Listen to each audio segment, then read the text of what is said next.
आहे की अजितदादांचा जो ऍक्सिडेंट होता तो एक अपघात होता का घात होता। हा प्रश्न प्रत्येक व्यक्तीला पडलेला आहे। काल मुंबईकडे येत असताना पिंपरी चिंचवडमध्ये जेव्हा माझी गाडी स्लो झाली, सिग्नल लागलं होतं, तेव्हा माझ्या लेफ्ट साइडला एका रिक्षा चालकाने त्याची रिक्षा थांबवली, खाली उतरला आणि माझी काच वर होती त्यामुळे काचेवर त्याने आवाज केला। काच खाली घेतल्यानंतर त्याने सांगितलं, अहो 9 तारखेला तुम्ही संध्याकाळी अजितदादांबद्दल काहीतरी सांगणार होता ऍक्सिडेंट बद्दल, त्याचं काय झालं?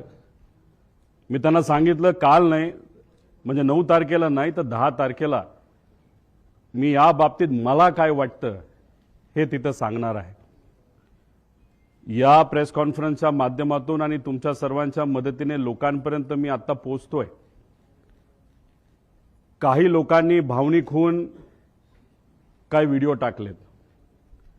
ते व्हिडिओ कसे आहे की दादा परत येतील। 6 जण विमानामध्ये होते, 6वी व्यक्ती दादा होते। जी बॉडी तिथं सापडली ती दादांची नव्हतीच। दादा आज येतील, उद्या येतील। मला त्यांना सांगायचं आहे की आज जर दादा परत आले तर मी सुद्धा त्यांना घट्ट मिठी मारेल। पण ऍक्सिडेंट झाल्यानंतर 6 दिवस दररोज जेव्हा मी उठत होतो तेव्हा मला असं वाटत होतं काहीतरी घाणेरडं स्वप्न मी तिथं बघितलेलं आहे की दादांचा ऍक्सिडेंट झाला आणि ते फक्त स्वप्नच होतं आणि खऱ्या अर्थाने ही गोष्ट घडली नाही असं कुठेतरी मला तिथं वाटत होतं। कधीपर्यंत?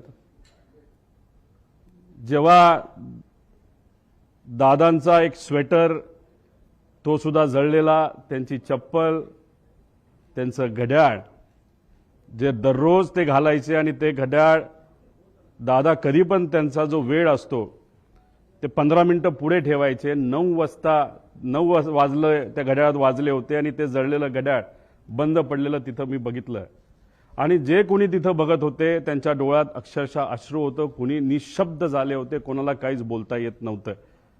त्यामुळे मला सर्व लोकांना एवढंच सांगायचं आहे की जी घटना झाली नाही, जे दादांना झालं नाही आपल्या सर्वांना वाटतं तसं नसून ही घटना झाली आहे आणि आज दादा आपल्यामध्ये नसले तरी सुद्धा विचाराने ते आपल्या सर्वांबरोबर आहेत। ते हे एक प्रेझेंटेशन इथं मी तुमच्या सर्वांसाठी केलेलं आहे। या प्रेझेंटेशनमध्ये मी स्वतः, माझी टीम, मित्र, ज्यांच्या कोणाकडे पर्यंत मी पोचू शकलो त्यांच्याकडनं जी माहिती आम्हाला मिळाली ती माहिती या प्रेझेंटेशनच्या माध्यमातून आपल्या सर्वांपर्यंत आणण्याचा प्रामाणिकपणे प्रयत्न केलेला आहे। काही लोक म्हणतील ही कुठून आणली, कशी आणली? ही आम्ही आणली आहे। अजितदादांच्या प्रेमापोटी ही माहिती आम्ही गोळा केलेली आहे। मी सरकारमध्ये नाही, आम्ही सरकारमध्ये नसलो तरी जे काही जमलं, कारण का शेवटी दादा असतील, साहेब असतील, आम्हा सर्वांना एवढंच सांगितलेलं आहे की प्रयत्न करत राहावा आणि तो प्रयत्न या प्रेझेंटेशनच्या माध्यमातून हाच केलेला आहे की खरं काय घडलं याची माहिती लोकांना पाहिजे, आम्हाला माहिती पाहिजे, म्हणून हा प्रामाणिक असा प्रयत्न तिथं केलेला आहे। माझ्यासारख्या छोट्याशा कार्यकर्त्याला जर एवढं जमत असेल तर मला असं वाटतं की जर सगळ्या रिसर्च एजन्सी, इन्व्हेस्टिगेशन एजन्सी जर सरकारने नाही तर सरकारमध्ये असणाऱ्या लोकांनी जर लावल्या तर लवकरात लवकर आपल्याला या बाबतीतलं रहस्य त्या ठिकाणी कळू शकतं। सुरुवात करत असताना आता दादांचा मुंबई ते बारामतीचा विमान प्रवास थोडक्यात दिलेला आहे। 210 किलोमीटर विमानाचं अंतर त्यांना तिथं कव्हर करायचं होतं। 27 मिनिटं त्यांना त्या ठिकाणी लागणार होती आणि विमान कुठलं होतं तर VSR ही एक कंपनी ऑपरेटर, त्यांचं त्या ठिकाणी ते होतं। लेअरजेट नावाचा एक ब्रँड आहे, बंबार्डियर नावाची एक कंपनी आहे कॅनडाची, पण हे विमान हे अमेरिकेमध्ये त्या ठिकाणी बनलं आहे। पुढं आता याबद्दल विमानाबद्दल बोलायचं झालं, बंबार्डियर एरोस्पेस 2010ला हे विमान बनलेलं आहे। लेअरजेट 45 हे विमानाचा टाईप आहे। खूप फास्ट विमान असतं, 51,000 फूट उंचीवर हे विमान त्या ठिकाणी ट्रॅव्हल करतं बाकीचे जर विमानं आपण बघितले त्याच्यामध्ये कुठली असू द्या तर ते विमानं हे 41,000च्या आसपास त्या ठिकाणी असतात।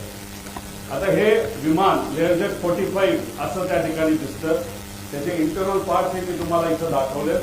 अंदाजे अजूनपर्यंत आम्हाला कळलेलं नाही, अंदाजे या बाजूला म्हणजे लेफ्ट साईडला दादा तिथे कुठंतरी त्या ठिकाणी बसले असावे। या सेक्शन मध्ये आपल्या बॅगा नाहीतर अतिरिक्त जो काय आपल्या बरोबर सामान असतं हे सामान या भागामध्ये त्या ठिकाणी ठेवलं जातं। इथं पेट्रोल म्हणजे ह्या पेट्रोलच्या टाक्या आहेत असं आपल्याला समजायला काय हरकत नाही। बाकी डिटेल जर कोणाला पाहिजे असतं तर हे डिटेलमध्ये इथं दिलेलं आहे। आता या VSR कंपनीची माहिती मला आपल्या सर्वांना द्यायची। याच्यामध्ये विजय कुमार सिंग त्यानंतर सीमा रिमी सिंग हे दोघं याच्यामध्ये पार्टनर आहेत आणि विस्टा सेल्स प्रायव्हेट लिमिटेड नावाची एक कंपनी आहे। दोन डायरेक्टर विजय कुमार सिंग आणि रोहित सिंग।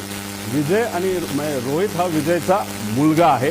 रोहित सिंग बद्दल मी पुढे 2-3 स्लाइड पुढे त्या ठिकाणी आपल्या सर्वांना माहिती देतो। याच्यामध्ये जर बघितलं तर हे 3 शेअर होल्डर इथं दिसतात, पण या खोलामध्ये जर गेलो विस्टा सेल्स प्रायव्हेट लिमिटेड मध्ये 27 वेगवेगळे शेअर होल्डर आहेत। ह्याच्यात जर खूप खोलात आपण गेलो तर कोणाची कंपनी आहे, कोण तिथं शेअर होल्डर आहे, विमान कोणाचे हे तिथं आपल्या सर्वांना कळेल, पण याच्या खोलामध्ये तिथं आम्ही जात नाही। त्या पद्धतीची माहिती आमच्यापर्यंत आहे, पण अजून खोलात जाऊन जर उद्या जाऊन लागलं तर ती माहिती आपल्या सर्वांना आम्ही देऊ शकतो। त्यानंतर या कंपनीकडनं या कंपनीचं म्हणजे VSRचं तसं बघितलं तर लेअर जेटच्या बाबतीत त्यांची मोनोपोली या देशामध्ये। सगळ्यात जास्त लेअर जेटचे विमानं जर कोणाकडे असतील तर ते VSR नावाच्या कंपनीकडनं। विजय कुमार सिंग एक छोट्या कंपनीमध्ये काम करायचे, पण नंतर कष्ट केले असतील नाहीतर काय बऱ्याच काय गोष्टी झाल्या असतील, त्यांनी स्वतःची VSR नावाची ही कंपनी तिथं सुरू केलेली आहे। पुढे आता अपघाताच्या दिवसाची टाइमलाईन जर आपण बघितली तर 7:02 तिथं जो क्रू असतो म्हणजे पायलट अटेंडंट हे सगळे तिथं 7:02 तिथं पोहोचले। कॅप्टनली चेक केलं बारामती एअरपोर्टला, तिथं फोन केला असेल, माहिती घेतली असेल, ATCशी बोलणं झालं असेल, बाबा तिथं विजिबिलिटी आहे का असा प्रश्न तिथं केल्यानंतर तिथं ऑल ओके 7:10 सांगण्यात आलं। 7:17 दीपक जाधव विदीप जाधव जे त्यांचे PSO होते दादांचे हे तिथं पोहोचले होते। 7:50 दादा विमानतळाकडे पोहोचले।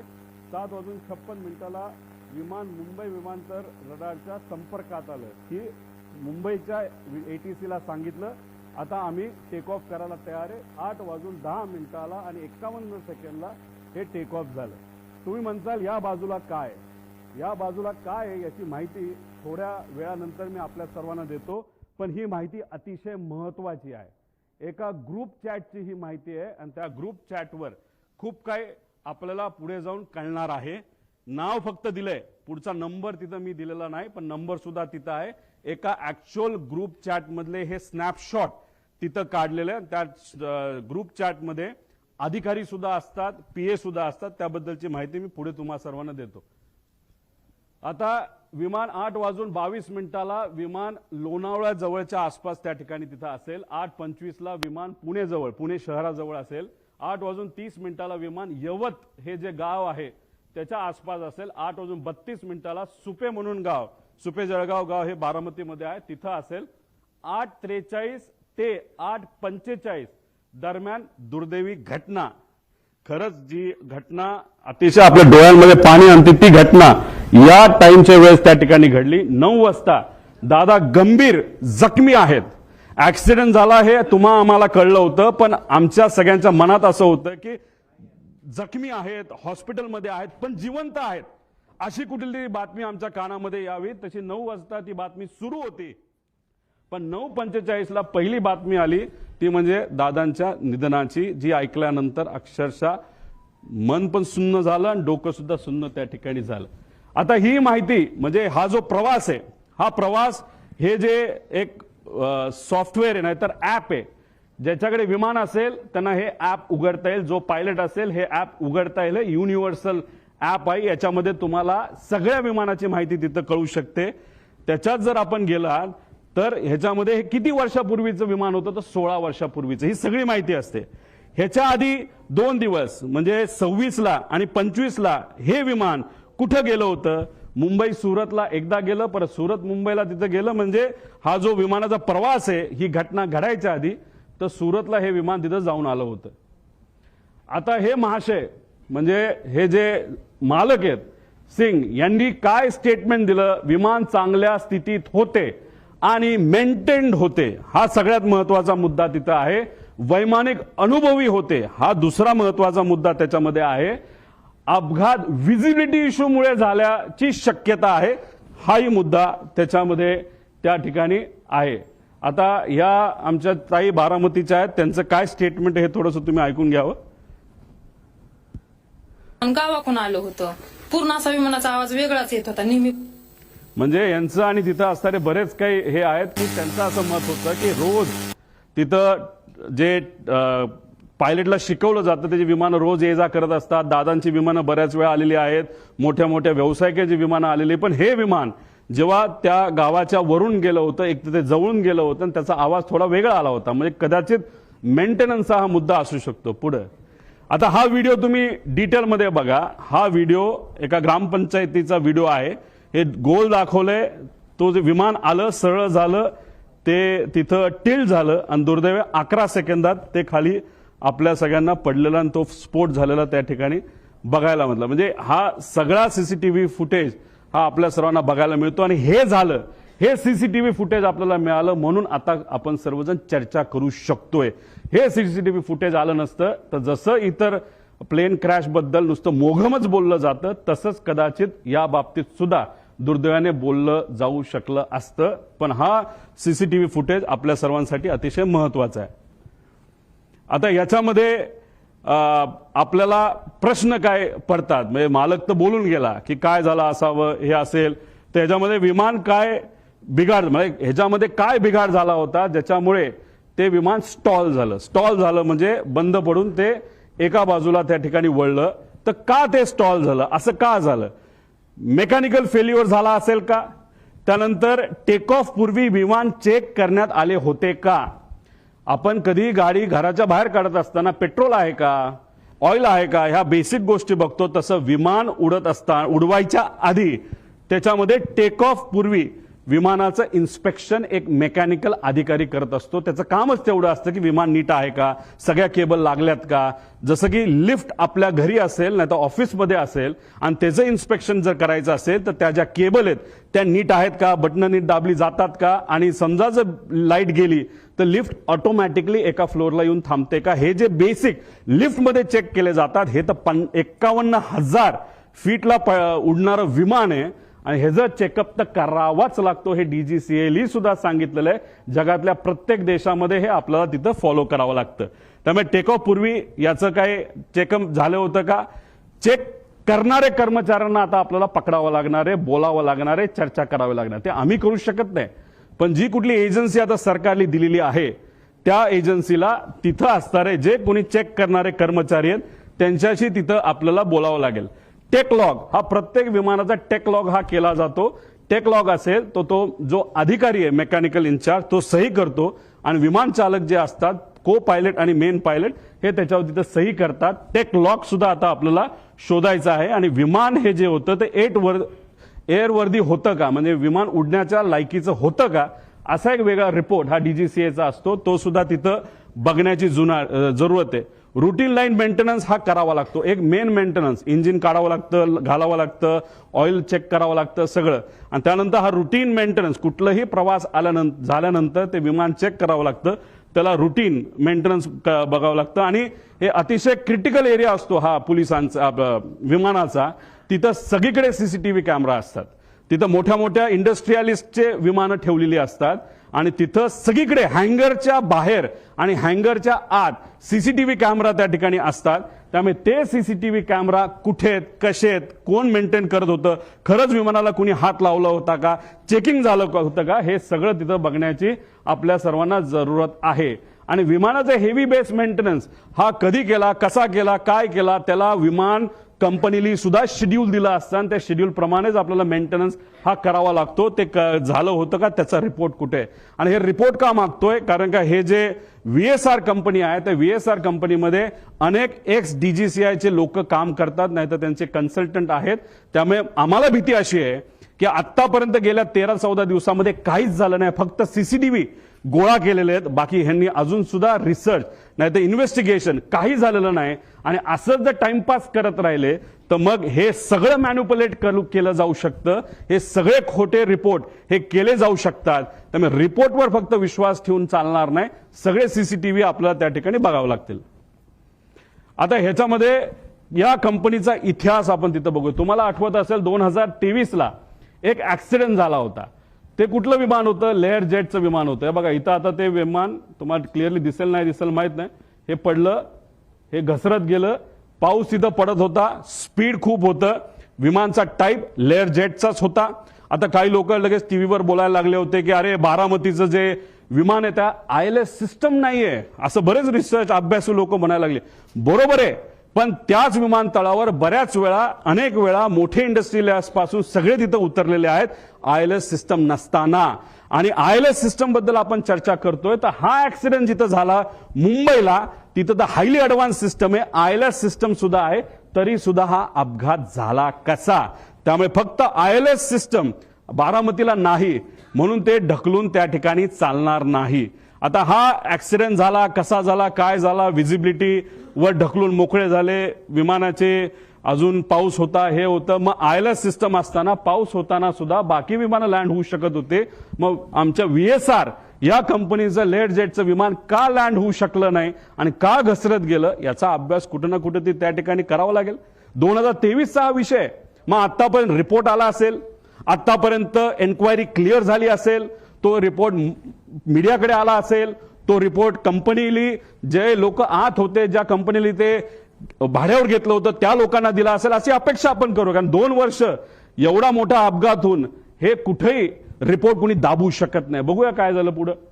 दुर्दैव असं 2023ला हा अपघात झाला, पण आतापर्यंत त्याचा रिपोर्ट आलेला नाही. अजितदादांचा दुर्दैवी ऍक्सिडेंट झाल्यानंतर त्या बातम्या जेव्हा अख्ख्या देशामध्ये तुमच्या माध्यमातून त्या ठिकाणी केल्या गेल्या, तेव्हा कुठेतरी DGCAला तिथं जाग आली आणि final report soon in September 2023 Mumbai layer jet असं सांगण्यात आलं. म्हणजे कुठेतरी VSRचा एक होल्ड आहे DGCAवर, असं आमच्या सगळ्यांचं मत आहे. म्हणून एवढा मोठा रिपोर्ट होऊन त्या ठिकाणी तो दाबण्यात आला. मग का हा रिपोर्ट दाबण्यात आला? हा रिपोर्ट जर आतापर्यंत आला असता, तो जर सरकारपर्यंत पोहोचला असता, तर मग काही गोष्टींमध्ये बदल होऊ शकले असते. आणि मग आज आपले अजितदादा, माझे काका, हे आज आपल्या सर्वांमध्ये इथं असू शकले असते. पण हा रिपोर्ट न झाला, न त्याच्यावर चेक झालं, कसं घडलं याचा कुठेही अभ्यास त्या ठिकाणी झाला नाही. हा रिपोर्ट आजपर्यंत दाबला असं आमच्या सगळ्यांचं त्याच्यामध्ये म्हणणं आहे. बरं ठीक आहे, भारताने हा रिपोर्ट दाबला. मग आता इंटरनॅशनल लेवलला काय झालं ह्याचा अभ्यास तुम्ही बघूया. EASA European aviation safety agency, ह्यातले काही विमान आहेत, लेगेसी आहे, ग्लोबल आहे, जे विमानं दुबईला पण पोहोचू शकतात, लंडनला सुद्धा पोहोचू शकतात, एवढी मोठी विमान आहेत. तुम्ही बघितलं असेल जेव्हा माझ्या मतदारसंघामध्ये एक फार मोठे क्रिकेटर हे आले होते, एक फार मोठं विमान घेऊन तिथे मी गेलो होतो आणि ते विमान हे लंडनला सुद्धा लँड होतं आणि ते कोणाचं होतं, ते VSRचं होतं. मग हे विमान लंडनला तिथं पोहोचत असेल, नाही तर युरोपमध्ये तिथं जात असेल, जेव्हा ही घटना भारतामध्ये, महाराष्ट्रामध्ये, मुंबईमध्ये घडली 2023ची, त्याची दखल युरोपियन एव्हिएशन सेफ्टी एजन्सीने घेतली आणि एजन्सीने VSRला विचारलं, अरे बाबा तुला TCO थर्ड कंट्री ऑपरेटर म्हणून आम्ही परवानगी दिलेली आहे, तुम्ही आमच्याकडे लँड होऊ शकता, पण ही घटना घडली कशी याचा रिपोर्ट आम्हाला तू दे, सेफ्टी तू करतो काय करतो कशा, या बाबतीत आम्हाला थोडी तरी माहिती दे. दुर्दैवाने आतापर्यंत ती माहिती ही या मोठ्या एजन्सीला, या VSR कंपनीली दिलेली नाही. तिथे सुद्धा हे दाबण्यात आलं आणि कुठंतरी काहीतरी गोष्ट लपवण्यात आली आणि त्यांनी सांगितलं लेवल 1 ची त्रुटी असल्याच्या कारणाने EASA कडून VSRचा परवाना रद्द झाला. लेवल 1 म्हणजे काय? सगळ्यात बेसिक सेफ्टी, ज्याच्यामुळे ऍक्सिडेंट होऊ शकतो, विमान पडू शकतं, माणूस जाऊ शकतो, याला लेवल 1 ची सेफ्टी त्याच्यामध्ये म्हणतात आणि ते तिथं झालं. आता there is major non compliance, त्याने हे direct serious risk to flight safety immediate corrective action required, त्याशिवाय आम्ही उडून देणार नाही असं युरोपियन एजन्सीने सांगितलं. आणि त्यांनी काय केलं, सस्पेंडेड ऑपरेशन, ग्राउंडेड एअरक्राफ्ट, सगळे अप्रुव्हल्स आणि सर्टिफिकेट काढून टाकले. सगळा मेंटेनन्स आणि त्याच्या फ्लाईट ऍक्टिव्हिटीज त्या युरोपमध्ये होत्या सगळ्या बंद करून टाकल्या. आता हे जर युरोपची कंपनी करू शकते, हे महाराष्ट्रात घडलं, देशात घडलं, तरी व्हीएसआर अजूनपर्यंत का विमानं उडवते असा प्रश्न आमच्या सगळ्यांचा आहे. माझे काका गेले, आपले दादा त्याच्यात गेले, पण आज व्हीएसआरच्या माध्यमातून सीएमांची फ्लाईट तिथे घेतल्या जातात, सगळ्या मंत्र्यांच्या फ्लाईट घेतल्या जातात, तिथं दुसरे उपमुख्यमंत्र्यांच्या फ्लाईट घेतल्या जातात. त्यांच्या सेफ्टीबद्दल तर आपण विचार केला पाहिजे. एक नेता आमचा गेला, पण बाकी नेत्यांचं काय? मग ह्या व्हीएसआरला अजूनपर्यंत का परवानगी दिली जाते? त्यांचा एवढा होल्ड की अजितदादांचा ऍक्सिडेंट होऊन सुद्धा त्यांना तिथं थांबवलं जात नाही. ईएसए सारख्या मोठ्या एजन्सीली त्यांचा रद्द परवाना करून सुद्धा त्यांना तिथं परवानगी दिली जाते. तर एवढं फेवर व्हीएसआरला का केलं जातं असं आमचं मत आहे. मग आम्ही काय केलं, एक्स पायलट, जे पायलट व्हीएसआर कंपनीमध्ये काम करत होते, जे इंजिनियर व्हीएसआर कंपनीमध्ये काम करत होते, डीजीसीएचे एक्स अधिकारी जे व्हीएसआरला ओळखून होते, या सर्व लोकांची चर्चा केल्यानंतर तुमच्यातले काही अभ्यासू आणि रिसर्च करणारे पत्रकार सुद्धा अशा लोकांना भेटल्यानंतर ह्या गोष्टी समोर आल्या. फ्लाईट ड्युटी टाइम लिमिटेशन, 12 तास गॅप लागतो. जर मी पायलट असेल आणि मी जर उडवलं असेल तर 12 तासानंतरच फ्लाईट उडू शकतो. पण ही कंपनी व्हीएसआर कंपनी हे जे रिपोर्ट असतात एफडीटीएल हे मॅन्युपुलेट करतात. म्हणजे फक्त आकड्याचा खेळ त्या ठिकाणी केला जातो आणि 6 तासापूर्वी सुद्धा जर एखादा पायलट आला असेल तर त्याचा कदाचित इन्सेंटिव्ह दिलं जातं, नाही तर तुला नोकरीवरनं काढतो असं सांगितलं जातं आणि लगेचच त्याला तिथं विमानात बसवलं जातं. त्यानंतर कॉकपिट व्हॉइस रेकॉर्डिंग, म्हणजे एक असतो ब्लॅक बॉक्स. ब्लॅक बॉक्समध्ये फक्त आवाज स्टोअर होतो असं नाही, आवाजाबरोबर ते जे इक्विपमेंट्स आहे ते कसे बिहेव करत होते, कुठं काय एक्सेलरेशन होतं, स्पीड काय होतं, आपली पोझिशन काय होती, कुठला काटा कुठं होता, हे सगळं ब्लॅक बॉक्समध्ये तिथं येतं. पण नॉर्मली जर आपल्याला कॉकपिट व्हॉइस रेकॉर्डर हे साधे रेकॉर्डर असतात, त्यात कॉकपिटमध्ये काय झालं, संभाषण काय झालं याची माहिती आपल्याला देता येते. व्हीएसआर मध्ये कॉकपिट व्हॉइस रेकॉर्डर सिस्टम हे बंद ठेवलं जातं. त्यानंतर चेकलिस्ट टेकलॉग हा मेंटेन नीट केला जात नाही, तर मॅन्युपुलेट केला जातो. स्टँडर्ड ऑपरेटिंग प्रोसिजर एसओपी त्यांचं कुठेही नाही.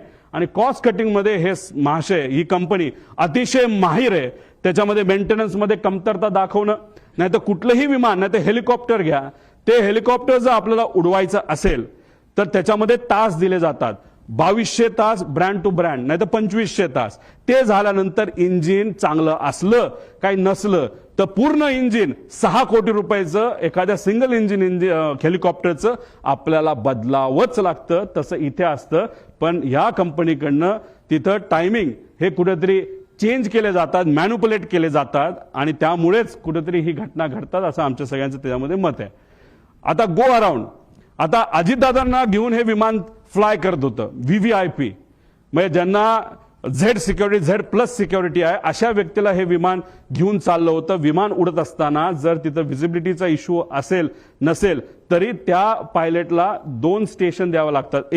एक जिथं चाललाय तिथं आणि बॅकअप एअरपोर्ट तुम्हाला सांगावं लागतं. कदाचित ह्यांनी मुंबई ते एअरपोर्ट दिलं असेल, नाही तर हैदराबाद तिथं दिलं असेल.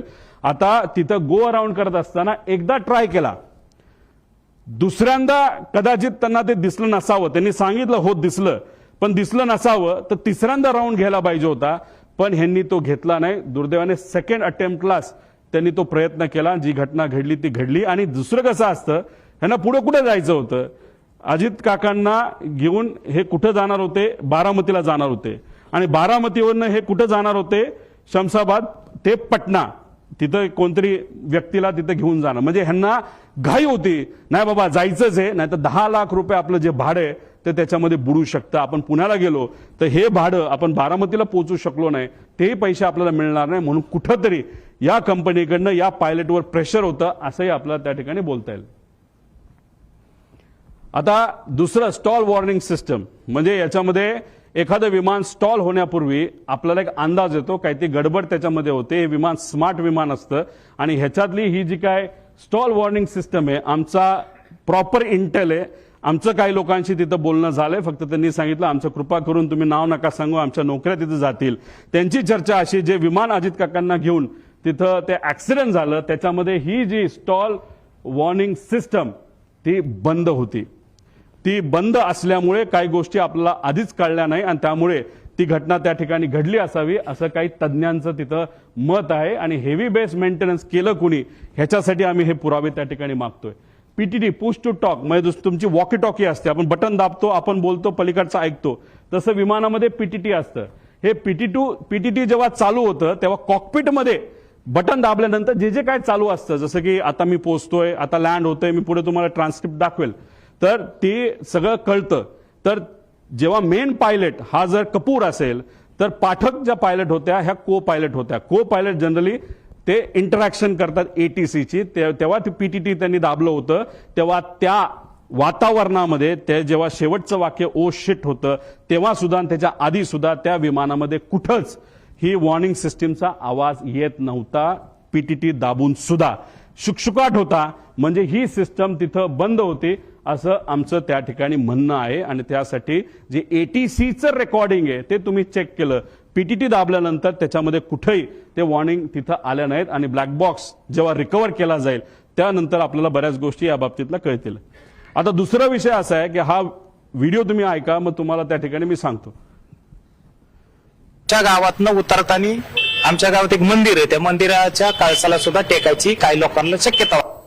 आता हे त्याच वेळेला आमच्या गावातनं उतरताना आमच्या गावात एक मंदिर आहे, त्या मंदिर 51,000 फीटला ते उडतं आणि जेव्हा तुम्ही त्या एअरपोर्टच्या जवळ येत असता आणि फारच जमिनीच्या जवळ आल्यानंतर ही सिस्टम तुम्हाला वॉर्निंग देते. जेव्हा तुम्ही एखादा हिंदीचा पिक्चर नाही तर इंग्लिशचा पिक्चर बघितला असेल तेव्हा तिथं तुम्हाला जाणवत असेल एक आवाज ते विमान देत असतं की warning approaching land, warning approaching land, अशा प्रकारची ही सिस्टम त्याच्यामध्ये असते. आणि दुर्दैव असं आमचं असं मत आहे की मंदिराच्या जर जवळ गेला असेल तरी पीटीटी चालू असताना हा आवाज तिथं आपल्याला कुठंही ऐकायला मिळालेला नाही. आणि हे सगळं संभाषण हे एटीसी वर त्या ठिकाणी झालेलं आपण बघू शकतो. ते रेकॉर्डिंग तुम्ही बघितलं, आमच्याकडे त्याचा एक प्रिंट आहे आणि ती प्रिंट हे सरकारला सुद्धा त्या ठिकाणी दिली गेली आहे. ते पुरावा आमच्याकडे आहे त्याच्यामध्ये कुठंच. आणि आम्ही जेव्हा काही लोकांशी बोललो तेव्हा त्यांच्याकडनं सुद्धा आम्हाला कळालं की अशा पद्धतीने आम्हाला कुठंच काही हे ऐकू आलं नाही. त्यामुळे ही जी सिस्टम आहे ती सुद्धा बंद होती, आता खराब झाली होती. आता ह्याच्यामध्ये व्हीएसआर संदर्भातले काही प्रश्न की हेवी बेस मेंटेनन्स हा कुठं केला जातो हे आपल्याला माहिती घ्यावं लागेल. या देशामध्ये 2च एमआरओ आहेत. एक मुंबईच्या आसपास आहे, प्रफुल्ल पटेल साहेबांची मालकी त्या एमआरओची असं आम्हाला त्या ठिकाणी कळतं, आणि दुसरं कुठे दिल्ली साईडला त्या ठिकाणी आहे. पण हे एमआरओ आहे. पण ह्या कंपनीकडे एक वेगळा एमआरओ होतो असं म्हणतात. ते स्वतःच्या कंपनीच्या माध्यमातून ही सगळी 27 विमानं ते मेंटेन त्या ठिकाणी करत होते. मग त्यांच्याकडे एक्सपर्ट होते का? जसं तुमच्या कंपनीमध्ये म्हणजे तुम्ही सगळे वेगळ्या वेगळ्या चॅनलचे असला तरी जर 5च चॅनल असतील तर हा रिपोर्टर जास्तीत जास्त या 5 मध्येच कुठेतरी जाणार आहे. मग तिथून नोकरी निघाली की परत 5 मध्ये दुसरीकडे जाणार आहे. तसंच एमआरओ जर 2च असतील तर मग ते लोक कोण आहेत जे लोक या व्हीएसआर कंपनीमध्ये आज काम करतात? पूर्वी ते कुठं काम करत होते? कोण आहेत ते? कुणी ते सह्या केल्या? रमेश नावाचा माणूस कोण आहे? त्याचा काय अनुभव आहे? तो मेंटेनन्सचा त्याला का प्रमुख केलं? त्याला तुम्ही एन्क्वायरीसाठी घेतलं का तो गायब झालाय? हे सगळे प्रश्न आपल्याला तिथं पडू शकतात. एन्क्वायरी कुठंच नाही चालली म्हणून आम्हाला आमच्या लेवलला माझ्या काकासाठी आमच्या दादासाठी या सगळ्या गोष्टी करायला लागतात. आणि ह्या सगळ्या गोष्टी लवकरात लवकर सरकारने जर केल्या नाही तर मग आपल्याला खरं रहस्य काय हे त्या ठिकाणी तिथं कळणार नाही. त्यामुळे हेवी बेस मेंटेनन्स कुठं केला जातो हे सुद्धा बघितलं पाहिजे. आणि डीजीसीए मधील काही माजी अधिकारी हे या कंपनीमध्ये काम करत असल्यामुळे एक होल्ड आहे या कंपनीचा असं आमचं मत आहे. पुढे आता व्हीएसआर संदर्भात गंभीर बाबी आणि बारामती अपघातात आलेला, आता याच्यामध्ये व्हीएसआरची एक सवय आहे जी आम्हाला कळली. आणि हे जोपर्यंत सीसीटीव्ही आपण बघणार नाही तोपर्यंत आपल्याला कळणार नाही. तर हे लोक काय करायचे नाही तर करतात तर हे कॅन असतात विमानाचे. जसं दादा ज्या विमानामध्ये बसलेले, मागे मी म्हणलो तो बॅग ठेवायची जागा आणि दादा खूप जास्त लांब जाणार नव्हते त्यामुळे ह्यांना एक सवय त्यांच्याच एका अधिकाऱ्याने आणि पायलटली मला सांगितलंय, आम्ही कॅन एक्स्ट्रा इल्लीगल आहे, डीजीसीए अलाव करत नाही. आम्ही एक्स्ट्रा कॅन 50-50 लिटरचे हे 8 ठेवत असायचो. म्हणजे जिथं कुठं लँड होईल तिथे एखादा छोटासा टँकर आणून पैसे देण्यापेक्षा तेच जर आम्ही पेट्रोल ओतलं तर आम्ही सेफ राहू शकतो असं एका माझी पायलटली ज्यांनी व्हीएसआर मध्ये काम केलं असं आम्हाला तिथं सांगितलंय. त्यामुळे जिथं कुठं गेल्या वर्षभरात VSRची विमानं उतरली तिथला CCTV कॅमेरा टेक ऑफच्या आधी आणि मेंटेनन्सच्या आधी हा बघितलाच पाहिजे आणि ह्या गोष्टी खऱ्यात का हे कुठेतरी आपण समजून घेतलं पाहिजे. आणि जर हे खरं असेल तर विमानामध्ये जर पेट्रोल इलिगली एका कॅनमध्ये ठेवलं तर ते विमानासाठी बॉम्ब सारखंच असतं असं आमचं त्या ठिकाणी मत आहे. पुढे आता याच्यामध्ये VSR संदर्भात गंभीर बाबी आहेत आणि काय कोणाला बघितलं पाहिजे, ह्यात क्लिअरन्स इंजिनियरला पकडलं पाहिजे, त्याशी चर्चा केली पाहिजे, क्वालिटी इंजिनियरशी बोललं गेलं पाहिजे, मेंटेनन्स इंजिनियरशी त्याच्यामध्ये बोललं पाहिजे. आणि हे सर्व नियमाचं उल्लंघन जर या कंपनीकडनं त्या ठिकाणी झालं पाहिजे तर या व्यक्तीवर कारवाई होणं आणि मनुष्यबळाचा गुन्हा या कंपनीच्या मालकांवर होणं अतिशय महत्वाचं आहे असं आमचं त्या ठिकाणी मत आहे. त्यानंतर EASA ने कंपनीला TCO परवाना सुरक्षेच्या कारणामुळे जर कॅन्सल केला असेल तर त्याला काही ना काही ते कारण आहे. आणि असं आहे की हे EASA ही जी युरोपियन कंपनी त्यांनी ऑलरेडी एक कॉपी DGCA ला पाठवलेली आहे. त्यामुळे DGCA ला मला विचारायचं आहे की ही कॉपी तुमच्याकडे येऊन सुद्धा तुमच्याकडे ती दिल्या गेल्यानंतर सुद्धा तुम्ही VSR ला का ऑपरेटिंग टर्म्स मध्ये ठेवलं, का त्याचा तुम्ही परवाना रद्द नाही केला असा प्रश्न एक पुतण्या जेली काकाला त्या ठिकाणी घालवलेला आहे, त्याचा त्या पुतण्याचा आणि एका कार्यकर्त्याचा त्या ठिकाणी आमचा प्रश्न आहे. आणि एवढं मोठं घात असून सुद्धा आता सुद्धा मुख्यमंत्री आणि दुसरे उपमुख्यमंत्री आणि बाकी नेते अजून सुद्धा VSR कंपनीच्या माध्यमातून ट्रॅव्हल करतायत, विमानातून त्या ठिकाणी ते जात आहेत. हे अतिशय घातक आहे. त्यामुळे या बाबतीची नोंद सरकारने तिथं घेणं फार महत्वाचं आहे. आता तुम्ही म्हणाल हे जे आहे हे काय आहे, एक ग्रुप असतो, सर्व मंत्र्यांकडे 2 ग्रुप असतात, ते ग्रुपचं नाव ते वेगळे ठेवू शकतात, पण एक साई एव्हिएशन नावाची कंपनी आहे, एरो नावाची कंपनी आहे. आता इथं मी GR तुम्हाला दिल्यानंतर तुम्हाला लागलं तर आम्ही तिथं देऊ.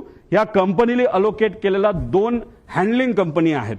मग या 2 कंपन्या खालचे जे ऑपरेटर आहेत VSR सारखे यांच्याशी संवाद साधून कुठलं विमान कधी अवेलेबल आहे, मंत्र्यांना कधी बाहेर याबद्दलची माहिती त्या ठिकाणी ती दिली जाते. मग त्या ग्रुपमध्ये कोण असतं तर त्या मंत्र्यांचे सगळे PA, ऑफिशियल PA आणि जे कोणी प्रोग्राम बनवतात ते PA, ते अधिकारी त्या ग्रुपमध्ये असतात. आणि त्याच्याच बरोबर आपले जे संचालय आहे ह्याचं महाराष्ट्राचं विमानांचं तिथले ते डायरेक्टर आहेत, ऑफिशियल IAS अधिकारी नाही तर त्या लेवलचा एक अधिकारी त्या ग्रुपमध्ये असतो. त्या ग्रुपमध्ये टाकलं जातं की उद्या जसं 27 जानेवारी 2026 ला 8 वाजता मुंबई ते बारामती अजित पवारांना जायचं असं ग्रुपमध्ये. आणि एरोचा टाइम होता 1 ते 15 हे साईसाठी होतं, 16 ते 31 तारखेपर्यंत एरोच्या ग्रुपमध्ये हा मेसेज टाकला. हे कोण क्रिस्टोफर नावाचा जो कुणी तिथला मॅनेजर आहे का ओनर आहे त्यांनी टाकलं नोटेड सर. तो झालं 7:13 आणि 7:14 संध्याकाळी. म्हणजे जे काही लोक म्हणतात दादा हे विमानाने जाणारच होते, हे प्री प्लॅन्ड होतं, असं अजिबात नाही. आदल्या दिवशी संध्याकाळी 27 तारखेला संध्याकाळी 7:13 वाजता ठरलं की अरे आता खूपच उशीर झालेला आहे, आता उद्या विमानाला गेल्याशिवाय गत्यंतर नाही. नाहीतर दादा गाडीली जे काय प्लॅनिंग केलं होतं, तुम्ही तिथला CCTV बघा देवगिरीचा, तिथं तुम्हाला दिसेल सगळ्या गाडी या लाईनीमध्ये लागल्या होत्या. दादाचा अंदाज होता 5, 5:30 ते 6 पर्यंत आपल्याला गाडीली पुण्यापर्यंत जायचं आणि पुण्यातून बारामतीला गाडीली त्या ठिकाणी जायचं. तरी सुद्धा उशीर झाला म्हणून हा ग्रुपवर मेसेज टाकला आणि हे ग्रुप अशा पद्धतीने त्या ठिकाणी चालवले जातात. आता हे एरो नावाचा कंपनी कोणाची हे आपल्याला पुढे जाऊन बघावं लागेल. आता हे एरो कंपनी आहे, सरकारची विमाने बुक करण्यासाठी ही काम करते. ह्याचा जो हँडलर आहे आता तो कोण आहे आपल्याला शोधावा लागणार आहे, त्याचं फार वजन आहे एअरपोर्टवर, तो म्हणेल तसं तिथं काम केलं जातं असं माझं मत आहे. ही कंपनी कोणाची आपल्याला बघा. एक कंपनीचा डायरेक्टर जो आहे तो पतंजली कंपनीमध्ये सुद्धा डायरेक्टर असं आम्हाला कळालं, पण आम्ही खूप खोलात गेलो असं नाही. ज्याला कोणाला बघायचं असेल ना तर ह्या ज्या इन्व्हेस्टिगेशन एजन्सीज आहेत त्यांनी सुद्धा एरोकडे लक्ष देण्याची जरूरत आहे. आता पुढे जाऊन तुम्हाला सांगतो त्या ग्रुपवर काय चर्चा झाली होती, पुढे घ्या. आता हा प्रश्न आहे घातपात आहे का. मला सुद्धा शंका आहे की कदाचित हे घातपात असू शकतं का, तर हे पुढच्या काही स्लाइड्स मध्ये मी आपल्या सर्वांना सांगतो. आता याच्यामध्ये आम्ही जेव्हा हा रिसर्च करत होतो, चर्चा करत होतो, ते एक सिक्युरिटी एरियामध्ये काम केलेला व्यक्ती, माजी अधिकारी, तो माझ्याकडे आला. त्याने मला सांगितलं तुला इस्रायल माहिती आहे का? मी म्हणलं माहिती आहे. तुला मग मोसाद माहिती आहे का? म्हणलं माहिती आहे. मग त्याचं काय? ते म्हणले हे पुस्तक बघ. मी म्हणलं बर, मग या पुस्तकाचं काय? ते म्हणले त्या पेजवर तू जा आणि त्या पेजवर एक लाईन आहे, ती लाईन तू त्या ठिकाणी वाच. ती कुठली लाईन आहे? ती ही लाईन आहे. आता डेगन नावाचा जो माणूस आहे तो एक एजंट आहे. एजंट म्हणजे कोण? जो एखाद्या व्यक्तीला असॅसिनेट नाहीतर एखाद्या व्यक्तीला मारायचं असेल प्लॅनिंगली, तर हा तो डेगन नावाचा एजंट आहे. त्याचं सगळ्यात उत्कृष्ट पद्धत मारायची काय असते त्या डेगन नावाच्या पुस्तकात दिलेलं आहे की sometimes it's most effective to kill the driver and that's that. त्याचा अर्थ की एखाद्या व्यक्तीला आपल्याला जर मारायचं असेल तर सगळ्यात सोपा मार्ग कुठला असेल तर त्या व्यक्तीचा जो चालक आहे त्याला जर आपण मारलं तर विषय संपला. आता गाडीत असेल तर ड्रायव्हर, मोटरसायकलला असेल तर रायडर आणि विमानात असेल तर पायलट, असं म्हणायला काय हरकत आहे. पुढं आता घातपात, आता ही राज्यभरात चर्चा आहे. ह्याच्या खोलात जावं लागेल, ह्याच्या डिटेलमध्ये जाऊन माहिती घ्यावी लागेल, रिसर्च करावं लागेल. पण माझा काका गेलाय, आमचा दादा गेलाय, महाराष्ट्राचा एक फार मोठा नेता गेलेला आहे. तर ही घटना लाईटली घेऊन चालणार नाही.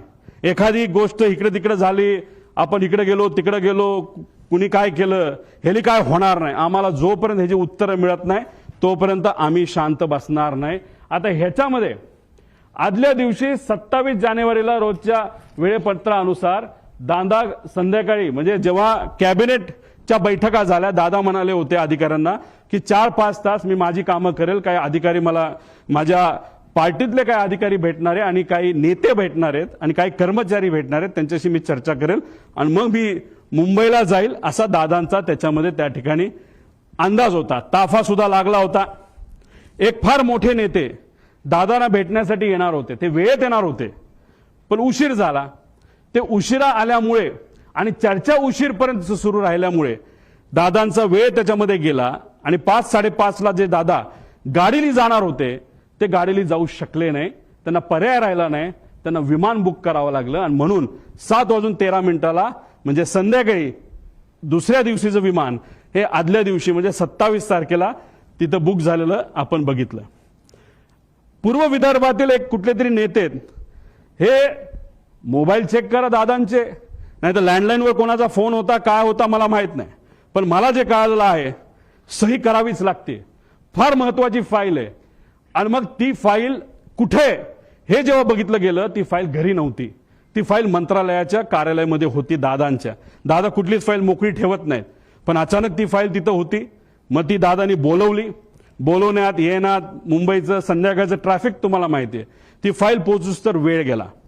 वेळ गेल्यानंतर ती फाईल आली. पण एक मोठा नेता आपल्या पक्षाचं बोलत असेल तर सही तर करावीच लागेल. आणि मग दादांनी ती सही केली. ती फाईल यूज तर सही करूस तर त्याच्यामध्ये दुर्दैवाने त्या ठिकाणी वेळ गेला. आता ह्याच्यात खोलात जर जायचं असेल, कारण आमच्या पण ओळखी तिथं आहेत, आमच्या पण जीवाची माणसं आहेत. अजितदादांबरोबर जेव्हा केव्हा मी भेटलो आणि दादांचा जो काही शेवटचे 3-4 महिने होते त्यात मी, दादा आणि त्यांच्याबरोबरचे अधिकारी एकदम घट्टपणे एक फार महत्वाची चर्चा त्या ठिकाणी करायचो.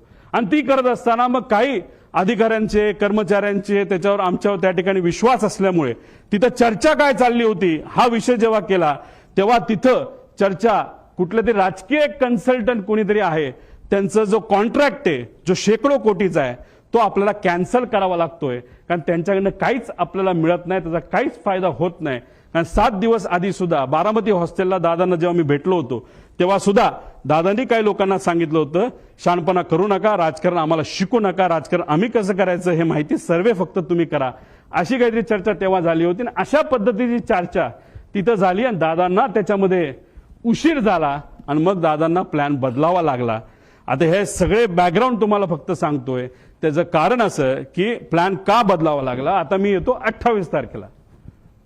आता काही लोक म्हणतात उपमुख्यमंत्री आहेत, दादा कडक होते, शिस्तीचे होते, दादांनी सांगितलं असेल पायलटला ए बाबा उडलंच पाहिजे. पण दादाचं स्टेटमेंट तुम्ही बघा, ते स्वतःच्या मुखातून ते काय बोलतात. तुम्हाला ते तिकडनं जाणं गरजेचं होतं कारण वैमानिकाचा नुकसान झाला की उशीर झाला तर मला निघून जावं लागलं कारण ते अलीकडचं तासाचं केलं. म्हणजे दादा कधी पण विमान उडवत असताना कॅप्टनला विचारायचं, बाबांनो काय वाटतं, जायचं का नाही जायचं, उडायचं का नाही उडायचं, काय अडचण आहे, तुम्हाला जे वाटतं ते करा. एका ठिकाणी त्यांना यायचं होतं, मुंबईकडनं ते उडले पण होते. माझा अंदाजे 2-2.5 वर्षापूर्वीची गोष्ट असेल. हेलिकॉप्टरले होतं, लोणावळ्याला धुक्क वाढलं होतं. दादांना त्या कॅप्टनली सांगितलं थोडंसं दुःख जास्त आहे, रिस्क आहे, पण आपल्याकडे डबल इंजिन हेलिकॉप्टर आहे, अजिबात दादा काळजी करू नका. दादा म्हणले काय नाही, मुंबईला परत दे. दादा परत मुंबईला गेले आणि गाडीली पुण्याकडे त्या ठिकाणी आले. हे दादांची वस्तुस्थिती होती. दादांचं एक मत होतं, जो एक्सपर्ट आहे, जो त्यातला एक्सपर्ट आहे त्याचा ऐका, अभ्यास करा, रिस्क उगाचच त्याच्यामध्ये त्या ठिकाणी घ्यायची नाही, अशी दादाची भूमिका होती. हे होते आमचे दादा जे वेळेवर एअरपोर्टला पोहोचले. पण नंतर जे घडलं त्याच्यामध्ये काही गोष्टी तुम्हाला पुढे मी सांगतो. पुढे घ्या. आता हे एक ईमेल आहे. या ईमेलमध्ये 2 नावं आहेत क्रू डिटेल्सची. ह्याला क्रॉस व्हेरीफाय करावं लागेल हे ईमेल. याच्यामध्ये कॅप्टन साहिल काहीतरी आहे बाबा मदन आणि कॅप्टन यश असे 2 नावं प्रपोज केली गेली होती.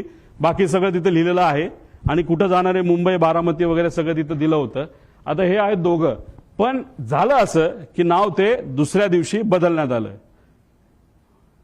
हे आहेत मदन. मग त्यांच्या मिसेसली एक मेसेज ते सोशल मीडियावर टाकलं होतं की मदनचं नाव जेव्हा सुरू झालं होतं तेव्हा त्यांच्या मदनच्या नावाने तिथं सुरू झालं होतं की वाईट वाटतं, दुर्दैवी त्यांची मृत्यू झाला. मग त्यांच्या मिसेसली ते तिथं टाकलेलं आहे.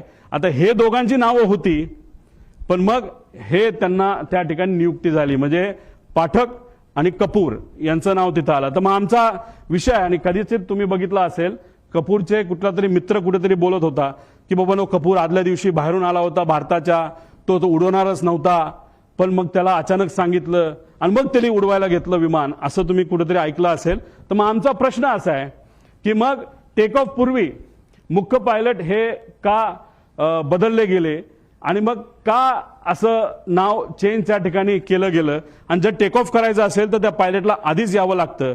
आणि तिथं असं सांगितलं होतं की हे 2 पायलट हे ट्रॅफिकमध्ये 6:30 वाजता सकाळी अडकलेत आणि ते येऊ शकत नाहीत, म्हणून दुसरे पायलट आम्हाला द्यावं लागलं, अशी कुठेतरी एक स्टेटमेंट आम्ही सोशल मीडियावर आणि काही मीडियाच्या माध्यमातून तिथं ऐकली होती आणि काही अधिकाऱ्यांनी सुद्धा त्या ठिकाणी सांगितलं होतं. पुढे घ्या. आता हे व्यक्ती आहेत.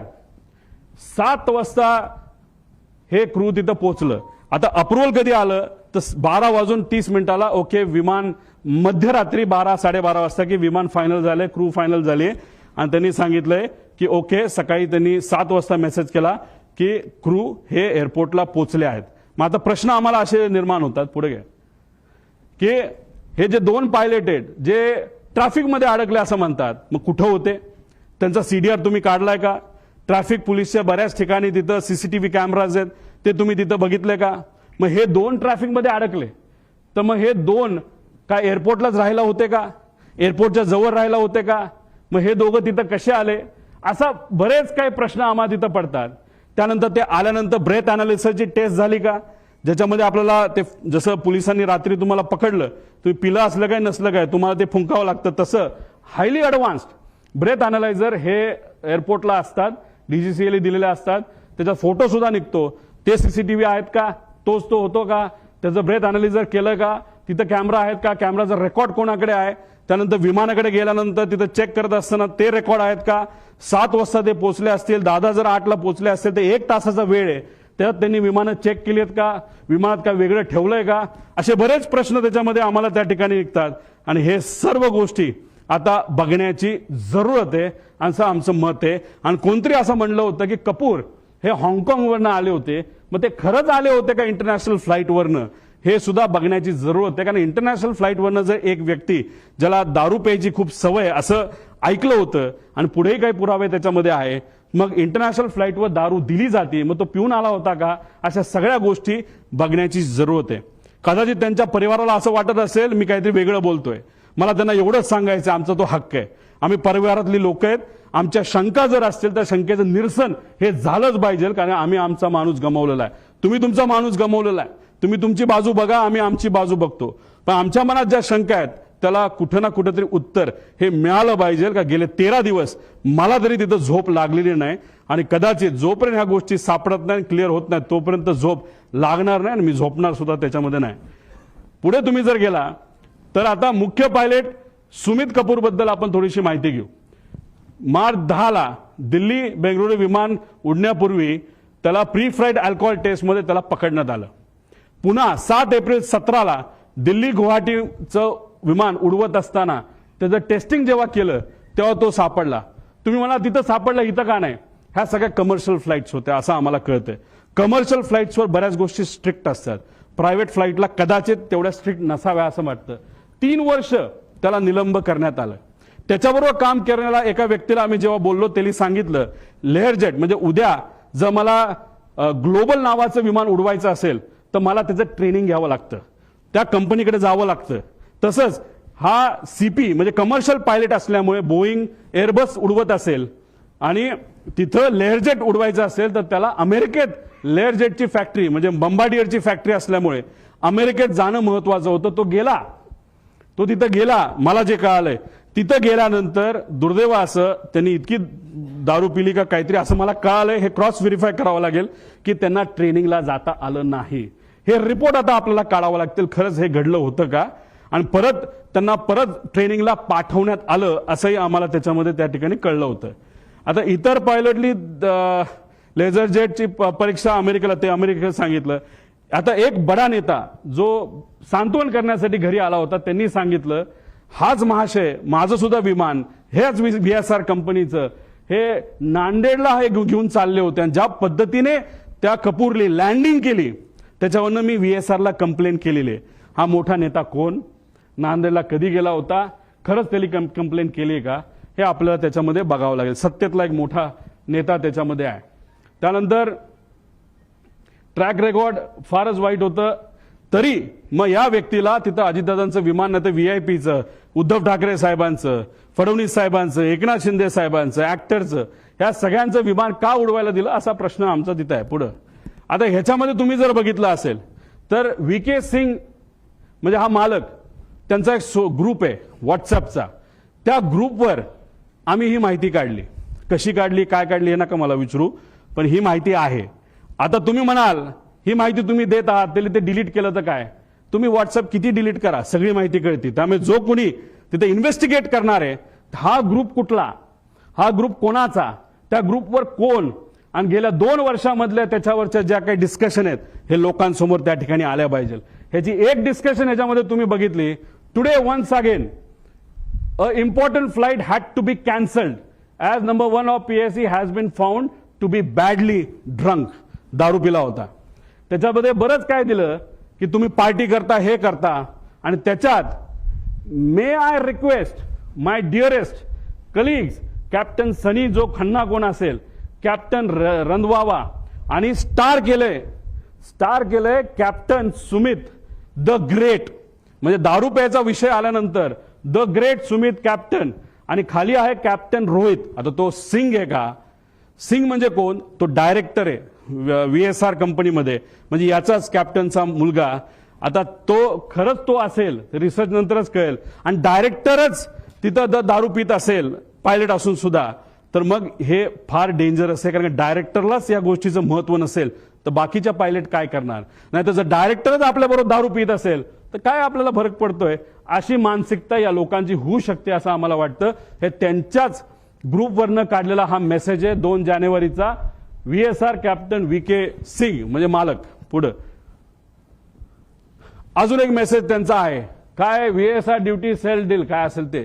डिअर कॅप्टन सुमित भाई अँड जो कुणी असेल प्रावग, you will be sober and do not do your evening stunts. आता इव्हनिंग स्टंट्स मध्ये काय आम्हाला माहित नाही. विमान वेडवाकडे चालवायचा हा एक स्टंट असू शकतो, नाही तो दारू पिणं हा एक स्टंट असू शकतो, नाही तर ड्रग्ज घेणं हा स्टंट असू शकतो. म्हणजे हा स्टंटचा अर्थ मला तरी काही निघत नाही. हा आपल्याला बघावं लागेल आणि त्याला सुमित उत्तर देतो कॉपीट सड. म्हणजे मला जर कोणी बोललं असतं हे तू वेड्यासारखा तिथं काल का वागत होता आणि जर मी वागलोच नव्हतो तर मी लिहिलं असतं sir that was not me and I won't do it. पण इथं वर जर दारूबद्दल बोललं असेल आणि खाली कॉपीट सर म्हणत असतील, याच्यावरनं नक्कीच दाल में कुछ काला आहे असं आपल्याला म्हणता येईल. हा जो ब्रेथ अनालिझर आहे ह्याचा फोटो सुद्धा निघतो, ह्याचे रिपोर्ट आता आपल्याला बघावं लागणार. पुढे घ्या. आता वेगवेगळ्या सरकारी अहवालातील वेगवेगळी विसंगती. आता ह्याच्यामध्ये PIB प्रेस ब्युरो तुम्हाला माहिती आहे, हे कुठली माहिती देते? दे तुम्हाला काय कुठलं DGCA जी माहिती दिली जाती ती PIB छापती. बरोबर आहे? बरोबर आहे.